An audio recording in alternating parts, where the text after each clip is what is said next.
Welcome back to my channel doctor Kana Jatoi. I hope you all are well and doing great. So guys, हमारे पास जो chapter number 26 था renal physiology के chapters जो हैं वो गाइटन एंड हॉल फिजियोलॉजी से हम लोग कवर कर रहे हैं। सो हम लोग इससे पैराग्राफ जो है वो डिस्कस कर चुके हैं। लाइक हम लोगों ने किडनी के बारे में जो भी मोस्ट इंपॉर्टेंट था कि हमारे पास किडनी के मोस्ट इंपॉर्टेंट फंक्शंस क्या होते हैं वो हमने डिस्कस कर लिए थे। ठीक है, उसके बाद हम एक एक फंक्शंस को अलग अलग से डिस्क्राइब कर रहे हैं। लाइक मोस्ट इंपॉर्टेंट फंक्शन जो होता है वो हमारे पास किडनी का होता है कि वो मेटाबॉलिक वेस्ट प्रोडक्ट को और फॉरेन केमिकल्स को जो है हमारी बॉडी से एक्सक्रीट आउट करती है। देन हमारे पास वाटर बैलेंस एंड इलेक्ट्रोलाइट्स का था। फिर बॉडी फ्लूइड की रेगुलेशन से रिलेटेड कि किस तरीके से बॉडी फ्लूइड की ऑस्मोलरिटी और इलेक्ट्रोलाइट कंसंट्रेशंस को रेगुलेट कर दी हमारे पास। फिर आर्टियल प्रेशर की रेगुलेशन थी हमारे पास, एसिड बेस बैलेंस की रेगुलेशन, फिर secretion, metabolism and excretion of hormones and gluconeogenesis. So हम जो excretion of metabolic waste products थे, foreign chemicals, drugs and hormone की मेटाबॉलिज्म से रिलेटेड हम लोग डिस्कशन कर चुके थे। लाइक मैंने उससे रिलेटेड आप लोगों को कुछ पॉइंट्स भी बताए थे जो आप लोगों को इन पैराग्राफ से रिलेटेड, ये हमारे पास जो यहाँ से लेके यहाँ तक जो हमारे पास डिस्कशन हुई है उससे रिलेटेड जो चीज़ें आप लोगों को अपने माइंड में रखनी है वो चीज़ें मैंने आप लोगों को पहले बता दी थी कि आपको किडनी के फंक्शंस पता हों कि किडनी के क्या क्या फंक्शंस हैं। ठीक है, सो आपने किडनी के फंक्शंस जो हैं ये अपने पास रख लेने हैं ताकि जब भी आप गाइडन का ये चैप्टर खोलें तो आप लोगों को एटलीस्ट पूरी इन्फॉर्मेशन हो। देन हम लोगों ने excretions of metabolic waste products and जो foreign chemicals, drugs and hormones के मेटाबॉलिज्म से रिलेटेड जो हमारे पास कंसेप्ट है वो हम लोगों ने यहाँ पे क्लियर किए थे कि हमारे पास जो भी मीन्स के वेस्ट प्रोडक्ट्स होते हैं, लाइक एनवायरमेंटल वेस्ट प्रोडक्ट होते हैं जो कि हमें मेटाबॉलिज्म के थ्रू मिलते हैं। लाइक हमारी बॉडी में जो है वो डेली बेसिस पे मेटाबॉलिज्म की एक्टिविटी, मेटाबॉलिक एक्टिविटीज हो रही होती हैं, तो उनके जो एंड प्रोडक्ट्स होते हैं उन सबको हमारी बॉडी से एक्सपेल आउट होना होता है और वो सब जो है वो urea, creatinine, uric acid, blue ribbon, ठीक है, इनकी फॉर्म में हमें मिलते हैं और इन सबको हमारी बॉडी से जो है वो किडनी बेसिकली एक्सक्रीट आउट करवाती है। लाइक आपके पास यूरिया हो गया, सो वो अमाइनो एसिड की मेटाबॉलिज्म से मिलता है हमें। क्रेटिनाइन जो है वो क्रेटाइन की जो मसल्स क्रेटाइन है वहां से हमें मिलता है, उसकी मेटाबॉलिज्म एक्टिविटी से हमें मिलता है। न्यूक्लिक एसिड की मेटाबॉलिक एक्टिविटी से यूरिक एसिड मिलता है और ब्लू रिबन मिलता है हमें हीमोग्लोबिन की ब्रेकडाउन से। और फिर metabolic of various waste products होते हैं या फिर वेरियस हार्मोन्स होते हैं, तो इन सबको हमारी बॉडी से एक्सपेल आउट होना होता है। आज हमारा कंसेप्ट है वो बेसिकली हम लोग जो है वो डिस्कस करेंगे regulation of the water and electrolyte. So हमारे पास regulation and water and electrolyte को आज हम डिस्कस कर रहे हैं। सो बहुत अच्छा कंसेप्ट है और बहुत अच्छे से आप लोगों को समझ भी आ जाएगा। For regulation of water and electrolyte balance के किस तरीके से वाटर एंड इलेक्ट्रोलाइट को जो है वो हमारी किडनी जो है वो बैलेंस करती है। For maintenance of homeostasis, excretion of the water and electrolyte must precisely matched intake. If intake exceed excretions, the amount of substance in the body will increase. If intake is less than excretion, the amount of that substance in the body will decrease. यहाँ पे simple वही concept कर रहा है कि हमारे पास देखो हमारी बॉडी को एक होम्योस्टेसिस है, उसे रेगुलेट करना होता है। मीन्स कि होम्योस्टेसिस के जो बेसिकली हमारी बॉडी का homeostat internal environment and external environment वो हमारा स्टेबल होना चाहिए। ठीक है, हमारी बॉडी को होम्योस्टेसिस की क्वालिटी को अचीव करना होता है। सो इसलिए कह रहे हैं कि हमारे पास जो एक्सक्रीशन है वाटर एंड इलेक्ट्रोलाइट्स की वो प्रिसाइजली मैच कर इंटेक से, मतलब जो हम इंटेक ले रहे हैं उसके इक्वल टू हमारे पास ही एक्सक्रीशन का प्रोसेस हो। ऐसा ना हो कि हम इंटेक ज्यादा लें और एक्सक्रीशन कम हो, तो इससे भी वेस्ट प्रोडक्ट हमारी बॉडी में क्या है डिपोजिट होना शुरू हो जाएंगे, एक्यूमुलेशन हो जाएगी उन वेस्ट प्रोडक्ट्स की। सो इसलिए कह रहा है कि अगर इंटेक हमारी जो है वो एक्सीड हो जाती है, इफ इनटेक एक्सीड एक्सक्रीशन से, अगर हम ज्यादा अमाउंट में जो है इनटेक ले लेते हैं, फॉर एग्जांपल डाइट की फॉर्म में या हमारे पास जो है वो वाटर की अगर हम यहाँ पे बात करें तो ऑब्वियसली हम लोग डाइट की फॉर्म में हम लोग अगर फ्लूइड की ज्यादा इनटेक ले लेते हैं या फिर हमारे मेटाबॉलिक एक्टिविटीज की वजह से हमारा जो है वो फ्लूइड इनटेक हमारा बढ़ जाता है, सो और एक्सीड हमारे पास जो है वो कम हो जाती है, हमारी एक्सक्रीशन उस अमाउंट से डिक्रीज होती है, तो जो अमाउंट ऑफ सब्सटेंस है बॉडी में वो इंक्रीज हो जाता है। मीन्स कि फ्लूइड की कंसंट्रेशन, फ्लूइड की जो हमारे पास फ्लूइड की जो वॉल्यूम है वो हमारे पास इंक्रीज हो जाता है। इस तरीके से अगर if intake is less than excretion the amount of substance in the body will decrease. इस तरीके से अगर हमारी इनटेक कम है और हमारे पास फॉर एग्जांपल कुछ पैथोफिजियोलॉजीज हो जाती हैं, फॉर एग्जांपल कुछ डिसऑर्डर्स के, लाइक हम डायरिया की अगर एग्जांपल ले लें तो उसमें क्या है हमारी बॉडी से फ्लूइड हो गया या इलेक्ट्रोलाइट्स वगैरह हो गए, वो हमारी बॉडी से जो है वो इतनी जल्दी एक्सक्रीट आउट हो जाते हैं कि जितना हमारा इनटेक नहीं होता उससे ज्यादा हमारी बॉडी से वो चीजें जो है वो एक्सपेल हो जाती हैं। सो इस फॉर्म में भी हमारी बॉडी का जो होम्योस्टेसिस है वो हमें अचीव नहीं मिल जाएगा, हमें होम्योस्टेसिस की प्रॉपर्टी हमारी मेंटेन नहीं हो पाएगी और ऑब्वियसली फिर इनकी वजह से बहुत सारे हमारे सेल्स में ऐसी डिफॉर्मेलिटीज हो जाएंगी या हमारी बॉडी जो है वो एक्चुअली उस तरीके से फिजियोलॉजिकली परफॉर्म नहीं कर पाएगी जो एक नॉर्मल वे में करती है। सो इन सब चीज़ों को जाहिर सी बात है हमारी बॉडी में जो ऑर्गन्स हैं वो सब इन चीज़ों को मेंटेन करते हैं, रेगुलेट करते हैं। तो उसमें हमारे पास किडनी का नाम सबसे पहले आता है क्योंकि किडनी का मेन फंक्शन ये है कि वो मेटाबॉलिक वेस्ट प्रोडक्ट्स को एक्सक्रीट आउट करती है, ठीक है। और इसके अलावा हमारे जो भी फ्लूइड वॉल्यूम है उसको हमारे पास जो है और ऑस्मोलिटी, इलेक्ट्रोलाइट वगैरह उन सब की रेगुलेशन करवाती है। सो हम वही चीज यहाँ पे डिस्कस करें। Intake of water and many electrolytes is governed mainly by persons eating and drinking having requiring the kidneys to adjust the excretion rates to match the intake of various substances। देखो intake of water और बहुत सारी जो electrolytes है वो basically हमारी habit, drinking habits पे और पर्सन की ईटिंग हैबिट पे जो है वो डिपेंड करता है कि हमने कितने अमाउंट में वाटर इंटेक किया, कितनी अमाउंट में हमारे पास डाइट आई है, जिसके मेटाबॉलिक इफेक्ट की वजह से हमें क्या मिला है, हमें ऑब्वियसली हमें वहां से भी वाटर मिलता है, ठीक है। अब उसकी वजह से क्या होता है कि अब इसकी एक्सक्रीशन रेट को इनटेक रेट से मैच करने के लिए हमारे पास बहुत सारे ऑर्गन्स होते हैं लेकिन मेन इंपॉर्टेंट हमारे पास किडनी है, ठीक है। फिर किडनी जो है वो ये रेगुलेटरी इफेक्ट करता है और उन तमाम चीज़ों को रेगुलेट करता है। अब किस तरीके से करता है वो चीज़ें हम यहाँ बताई गए। फिगर 26.1 है नेक्स्ट पेज पर, वो मैं दिखाती हूँ आपको। Shows the response of the kidney to a sudden 10-fold increase in the sodium intake from a low level of 30 milliequivalent per day to a high level of 300 milliequivalent per day. Within 2 to 3 days after rising the sodium intake, renal excretion also increases to about 300 milliequivalent per day, so that a balance between the intake and output is re-established. However, during the 2 to 3 days of renal adaptation to high sodium intake, there is modest accumulation of sodium.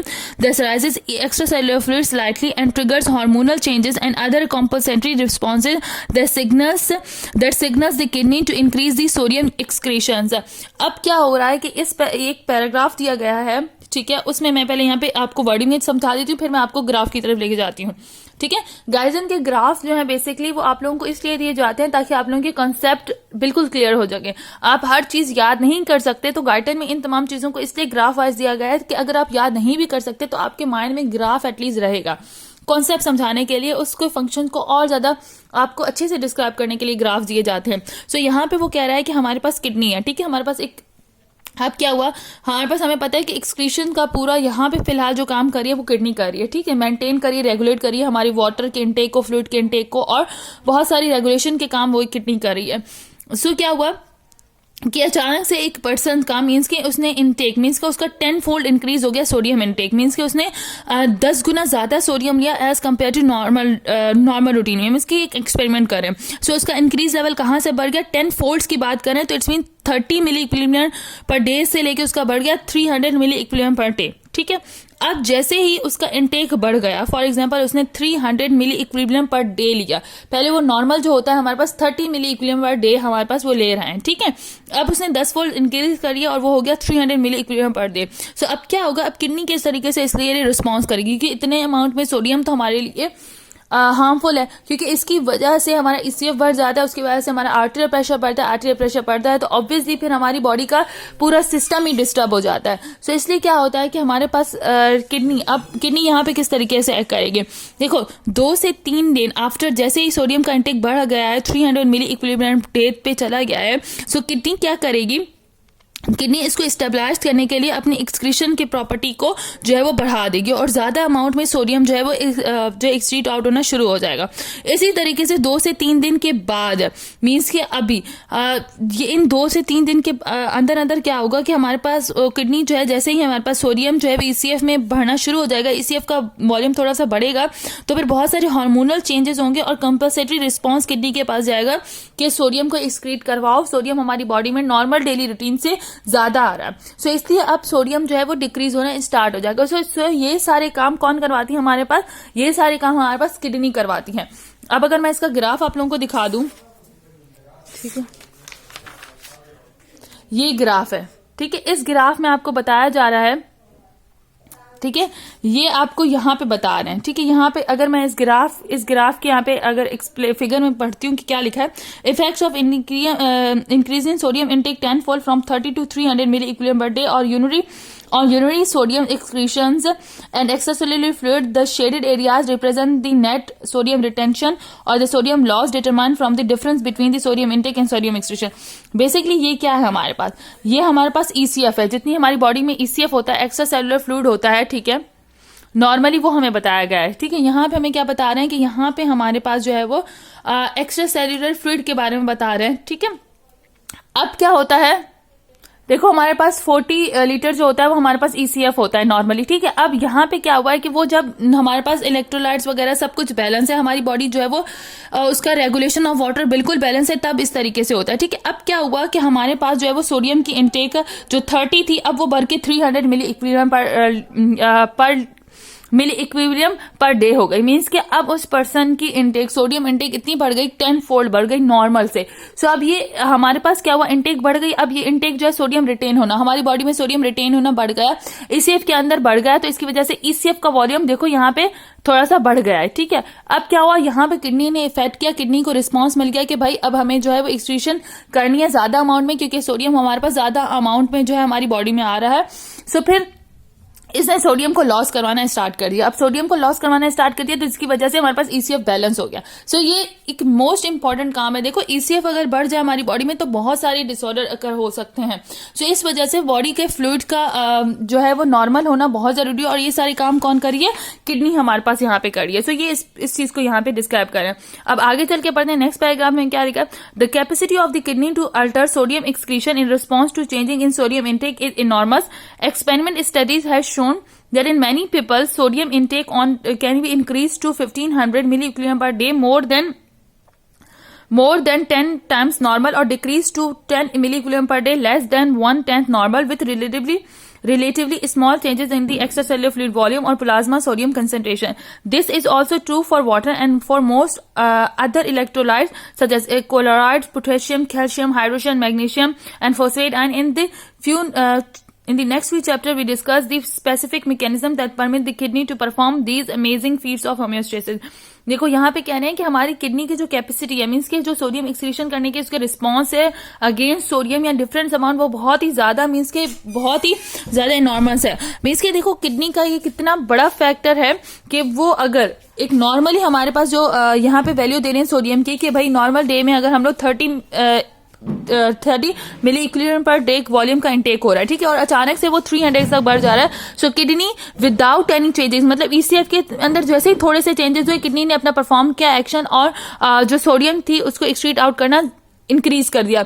Means कि उसकी excretion के process को इतना increase कर दिया कि हमारा ECF दोबारा से नॉर्मल हो गया। तो आप खुद सोचेंगे कितनी इंपॉर्टेंट है और कितनी तेजी से ये सारे एक्शंस परफॉर्म करती है। इस तरीके से वो कह रहे हैं कि देखो सोडियम की जो एक्सक्रीशन मतलब इंक्रीज हो जाती है, नॉर्मली डे पे जितनी उसकी कैपेसिटी होती है वो 15 मिली इक्विलिब्रियम पर डे तक भी जा सकती है, और इतना कम हो सकती है कि जितना 10 मिली इक्विलिब्रियम पर डे के हिसाब से भी। तो इन तमाम चेंजेस में देखो कितना फर्क है। तो इन तमाम चेंजेस को जो है हमारे पास किडनी किस तरीके से रिस्पॉन्ड कर रही है और किस तरीके से किडनी इनके अगेंस्ट काम कर रही है कि ECF का वॉल्यूम जो है वो बढ़ ही नहीं रहा। सो ये सारी रेगुलेशन का काम हो, चाहे सोडियम हो गया, मैग्नीशियम हो गया, सब इन आयंस को, इन इलेक्ट्रोलाइट्स को किस तरीके से जो है वो किडनी रेगुलेट कर रही है और उनको किस तरीके से इफेक्टिवली जो है वो हमारे पास रेगुलेशन के प्रोसेस को कर रही है। सो इसलिए ये सारा काम क्या है, किडनी का है। किडनी जो है उनको इनके अगेंस्ट बहुत अच्छे से काम करती है। सो इसी वजह से मेन फैक्टर्स में हमारे पास एक्सक्रीशन में बार बार ये यूज किया जाता है कि किडनी का जब भी कॉमन फंक्शन पूछा जाता है तो आप बताते हो कि किडनी का जो कॉमन फंक्शन है वो क्या है, कि वो हमारे पास जो हमारे पास वाटर की रेगुलेशन करती है और इलेक्ट्रोलाइट को बैलेंस करती है, और इस तरीके से एक्सक्रीशन करवाती है मेटाबॉलिक वेस्ट प्रोडक्ट्स की। तो ये नॉर्मली हमें आ जाते हैं, ठीक है। अब आपने जो चीज लिखनी है आप आराम से ना, अब मैं आप लोगों को कहती हूं कि आप एक हेडिंग डालें इस तरीके से कि regulation of the water and electrolyte balance, intake of water is equals to excretion of the water balance, ठीक है। मीन्स के यूरिन की फॉर्म में हमारे पास एक्सक्रीशन होती है, और person eating and drinking headache पे हमें रेगुलेशन ऑफ वाटर के इनटेक हमारा होता है। और इसी तरीके से आप ग्राफ को भी इस तरीके से बना ले, ठीक है। इससे क्या होगा, इन चीजों को आप इस तरीके से लिखते जाएंगे ना, तो आप जब भी अपना ये चैप्टर खोलते हैं, जब भी आप ये चैप्टर खोलेंगे तो आप लोगों के पास माइंड में होगा कि किस कॉन्सेप्ट को गाइटन ने कितना क्लियर किया था। तो आपका कोई एमसीक्यूज भी आ जाता है तो उसे आप इजीली कर सकते हैं। आई होप अब आपको ये फंक्शन तो है वो हम लोगों ने 2 फंक्शन इसके जो है वो डिस्कस करिए, like regulation of the water and electrolyte balance, ठीक है। उसके अलावा हमने excretion of metabolic waste products कर लिया, ओके। सो आई होप अब ये चीजें आप लोगों को समझ आ गई होंगी, ठीक है। इसके बाद हम लोग जो है वो आर्टियल प्रेशर की रेगुलेशन करेंगे कि आर्टियल प्रेशर को किस तरीके से रेगुलेट करती है। अच्छा, गाइटन को पढ़ने का सबसे आसान तरीका मैं आपको बताती हूँ कि को रिलेट किया करें। फॉर एग्जाम्पल, अगर अब यहाँ पे इलेक्ट्रोलाइट बैलेंस वाला आ चुका है तो आप जब चैप्टर पढ़ेंगे कि किस तरीके से डायरिया में, डायबिटीज में हमारे पास जो है वो वाटर के बैलेंस को जो है वो परफॉर्म किया जाता है, तो आप लोगों को पता चल जाएगा, ठीक है। अब जैसे हम लोग नेक्स्ट जो टॉपिक पढ़ेंगे उसमें हम आर्टियल प्रेशर को कि हमारे पास आर्टियल प्रेशर है उसको डिस्कस करेंगे, उसकी रेगुलेशन को डिस्कस करेंगे। पता है, उसको रेगुलेशन को डिस्कस करने के लिए, उसको याद करने के लिए आपके पास ये जरूरी है कि अब जब यहाँ पे आपको सिर्फ एक छोटा सा समराइज करके बता दिया जाएगा कि आर्टियल प्रेशर किस तरीके से जो है वो हमारे पास इंक्रीज होगा और फिर उसे किडनी किस तरीके से परफॉर्म करेगी। लेकिन उसके साथ साथ मैं गाइटन के जो आर्टियल प्रेशर का मेन टॉपिक है उसको भी थोड़ा सा आप लोगों के साथ डिस्कस करूंगी। मीन्स कि मैं आपको इस तरीके से ये सारे कॉन्सेप्ट तो गाइटन ने इस चैप्टर में दिए हैं, लेकिन अगर डिक्रीज हुआ आर्टियल प्रेशर और किडनी ने उसके ऊपर किस तरीके से इफेक्ट किया, और आर्टियल प्रेशर इंक्रीज हुआ और उसके ऊपर किडनी ने किस तरीके से जो है वो पूरा ऐड किया, वो सारी चीजें भी मैं आप लोगों के साथ इसी लेक्चर में डिस्कस कर लूंगी ताकि आप लोगों के कंसेप्ट और ज्यादा क्लियर हो जाए। आई होप आज का लेक्चर आप लोगों को समझ आ गया होगा। इसी तरीके से मेरी वीडियोस को लाइक करें, मेरे चैनल को सब्सक्राइब करें और इन वीडियोस को शेयर करें ताकि मैं आप लोगों के लिए और वीडियोस अपलोड करती रहूं। टेक केयर, अल्लाह हाफिज़ गाइस।